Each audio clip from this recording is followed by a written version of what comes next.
Welcome to Let Me Fix This. Enjoy the video. You start by confirming the model and firmware because safe mode behavior varies by build. Write that info down. Next, make sure you have the remote and a USB drive available. Power cycle the TV for 30 seconds to clear transient faults.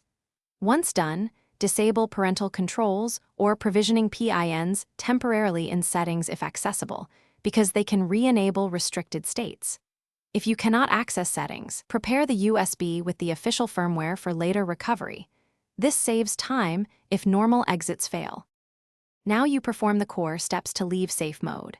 First, try holding power on the remote for 10 seconds, then press menu or home to force a normal boot.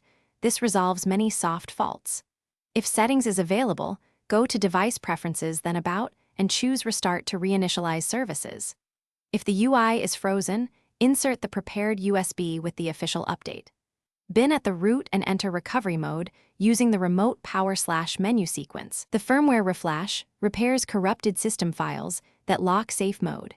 Complete the process by rebooting and confirming apps, network, and account sign-ins.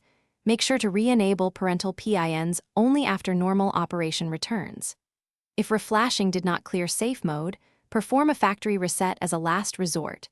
Remember, this erases apps and settings, so backup credentials. If the TV still drops into safe mode, capture any on-screen error codes and call Hisense support with your model and firmware details. They can check for hardware faults or provisioning flags that force safe mode. Thanks for watching. If you found this helpful, don't forget to like and subscribe.